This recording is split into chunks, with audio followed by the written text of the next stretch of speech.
شاہ ولی اللہ 1703 میں پیدا ہوئے اور 1763 میں فوت ہوئے۔ کہیں 1762 لکھا ہے، کہیں 1763 ہے۔ یہ جو ان کے ٹیچر تھے ان کا نام تھا ابو طاہر بن ابراہیم، اور جو حضرت شاہ ولی اللہ تھے اس دور کے اندر جب جہانگیر جو تھا وہ فوت ہو گیا تھا، تو جہانگیر کے مرنے کے بعد مسلمان کی جو سوسائٹی تھی وہ بہت زیادہ ڈکے کی طرف جا رہی تھی، اور پلائٹ تھا مسلم سوسائٹی کا۔ جہانگیر کے مرنے کے بعد اور اورنگزیب عالمگیر آیا۔ جہانگیر، اورنگزیب عالمگیر یہ دو لوگ تھے جنہوں نے جو ہے وہ مسلم جو سوسائٹی تھی اس کو کافی حد تک جو اسلامزم کو سہارا دیا، اور اس کے بعد مسلمان کافی کمزور ہو گئے اور مرہٹے جو تھے وہ طاقتور ہونا شروع ہو گئے۔ تو یہ دور تھا جب حضرت شاہ ولی اللہ آئے، تو انہوں نے جو تھا وہ اس وقت کی جو سوشل کنڈیشن تھی، ایک تو یہ تھا کہ مسلمانوں کا پلائٹ تھا اورنگزیب عالمگیر کے مرنے کے بعد۔ دوسری سچویشن یہ تھی کہ ہندو نیشنلزم جو تھا وہ مرہٹے، اور سکھ جو تھا وہ ہندو نیشنلزم کو پریچ کر رہے تھے، اور جو اسلام تھا وہ اس کی پریچنگ کمزور ہو رہی تھی۔ اور انہوں نے پھر جو ہے تھا وہ جب حضرت شاہ ولی اللہ نے پھر کیا کیا، شاہ ولی اللہ نے جو ٹریڈ تھی اس کی پریچنگ بتائیں کہ اسلام کون سی ٹریڈ جو ہے وہ اس کو فوکس کرتا ہے، اور اکارڈنگ ٹو اسلام صحیح ٹریڈ کیا ہے۔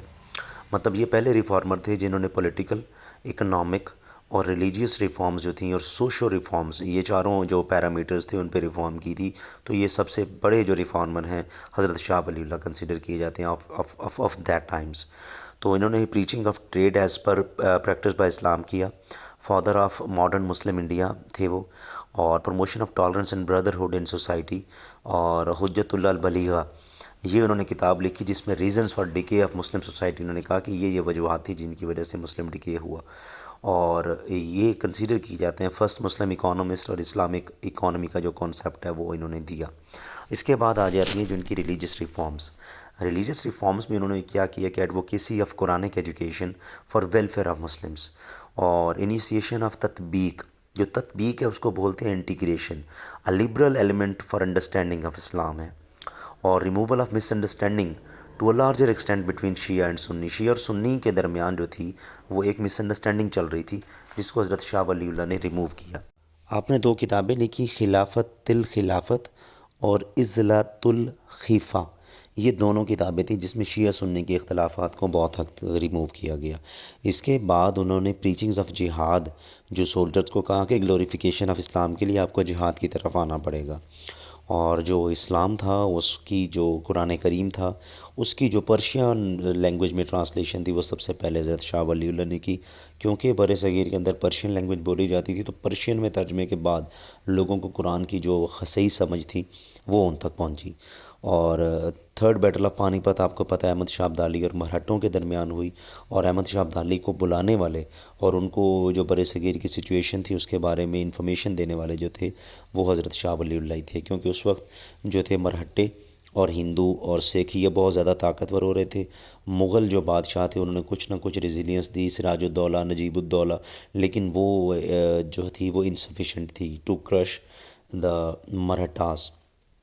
تو پھر انہوں نے یہ دیکھا کہ یہ تو اسلام کو پوری طرح سے ہی ختم کرنے کے چکروں میں ہیں، تو انہوں نے پھر جو ہے احمد شاہ ابدالی کو خط لکھے، اور احمد شاہ ابدالی نے آ کے جو سچویشن تھی اس کو کنٹرول کیا، اور تھرڈ بیٹل آف پانی پت انہوں نے جیتی۔ پولیٹیکل ریفارمز ان کی جو ہیں وہ creator of political awareness in the Muslims of India, کہ ان کو پولیٹیکل اویئرنیس دی کہ یار یہ اسلامک کانسیپٹ آف پالیٹکس ہے، یہ اسلامک کانسیپٹ آف اکانومی ہے، یہ اسلامک سوشل کانسیپٹ ہے، اور this is how you can lead. تو بیسیکلی ان کو بتایا کہ آپ نے کس طرح سے رول کرنا ہے، تو یہ ایک پولیٹیکل کانسیپٹ تھا۔ تو مرہٹے اور سکھ کی ایمرجنس کے درمیان انہوں نے بتایا کہ آپ کون کون سے جو ہے وہ پیرامیٹرز کو یا کون کون سے ایلیمنٹس ہیں جن کے اوپر فوکس کر کے آپ اپنی جو ڈکے ہے اس کو ریوائول میں تبدیل کر سکتے ہیں۔ اس کے علاوہ جو بیٹل آف پانی پت ہے اس کے اندر شاہ ولی اللہ کا بہت بڑا کردار تھا، یہ ان کی ایک پولیٹیکل جو تھی ان کی ایک بہت بڑی اچیومنٹ تھی کہ انہوں نے لیٹرز لکھ کے احمد شاہ ابدالی کو بلایا، اور تھرڈ بیٹل آف پانی پت جو تھی وہ ون کی مسلمانوں نے۔ اور اس کے علاوہ جو تھی، اس کے علاوہ جب وہ بہت زیادہ مرہٹے اور سکھ طاقتور ہو گئے تھے تو وہ اسلام کو کرش کرنا چاہ رہے تھے، اس سچویشن کے اندر انہیں جس طرح سے پوری سچویشن کو ٹیکل کیا اور مسلمانوں کو اکٹھا کیا، تو یہ ان کی بہت بڑی پولیٹیکل اچیومنٹ تھی کہ بر صغیر کے مسلمان بھی کافی حد تک اکٹھے ہوئے۔ پھر انہوں نے جو سراؤنڈنگ میں مسلمان تھے جیسے احمد شاہ ابدالی کو بلایا، تو یہ ان کی بہت بڑی پولیٹیکل اچیومنٹ تھی for the revival of Muslim society in the Indian sub continent. اور کنکلوژن میں ہم یہ کہہ سکتے ہیں کہ he was a very big reformer, he was a very profound reformer, اور ہی واز اے پرالفک ریفارمر، اور انہوں نے سوشل، ریلیجیس، پولیٹیکل اور اکنامک ریفارمز جو تھیں وہ کیں، اور جو کیپٹلسٹ اکنامک اپروچ ہے اس کو اپنایا، اور بزنس کے اوپر بڑا زیادہ فوکس کیا، اور ایکول ڈسٹریبیوشن آف ویلتھ جو تھی اس کو بڑا زیادہ ایمفسائز کیا، اور یہ ان کی اکنامک ریفارمز تھیں۔ اور یہ ہے کہ کنکلوژن یہ ہے کہ انہوں نے ایک جو تھا وہ رول ماڈل سیٹ کر دیا کہ آپ نے اسلام کو، اکانومی کو اور سوشل لائف کو اور پولیٹکس کو کیسے ساتھ لے کر چلنا ہے۔ تو ان کا جو بیٹا تھا حضرت شاہ عبدالعزیز، انہوں نے پھر اپنے والد کی جو بنائے ہوئے رول ماڈل سٹیپس تھے ان کو فوکس کیا اور ان کو لے کے وہ آگے چلا، اور جس کے بعد جو مسلم سوسائٹی تھی اس نے آگے ترقی کی، اور انہی کے دکھائے ہوئے راستے تھے جن کے اوپر پھر سر احمد شہید بریلی، اس کے بعد سر سید احمد خان، علامہ اقبال، یہ سارے لوگ اسی پیرامیٹرز پہ، انہی فٹ پرنٹس پہ چلے، اور اس کے بعد جو پاکستان تھا اس کی بنیاد بنی۔ تو یہ وہ لوگ تھے جنہوں نے اسلام کے اوپر سوسائٹی کو جو وہ ڈفرینشیٹ کرنے، سوسائٹی کو پرچ کرنے، اور اسلامک پریچنگز کو جو ہے وہ ان کی جو ہے وہ ان کی تلقین کے لیے جنہوں نے کام کیا وہ حضرت شاہ ولی اللہ تھے۔